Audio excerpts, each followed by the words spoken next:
Mga abangan sa incognito sa susunod na episode. Kausap ni Gigi si Andres sa telepono tungkol sa master list habang nagmamadaling nagmamaneho papunta sa lokasyon ng kanyang ama. Sinabi naman ng kanyang ama na meron siyang dapat malaman. Andres naman ay hinahanap ang hard drive kay Isabel, ngunit itinanggi nito na hindi niya alam kung nasaan.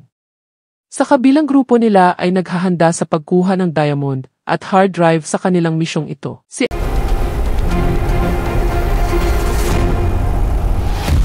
Isa-isa na nila ang nasa master list. At nandun ang airpods ko. Ubus na ang oras na hinihingi mo, Andres. Tapusin mo na ang tungkol kay Isabel. Sabihin mo na kung ano nalalaman mo sa kapatid ko. Wala akong sasabihin hanggat wala sa akin ang hard drive. Hindi nga pwede. Maraming buhay nakasalalay dito. At isa na ako dun.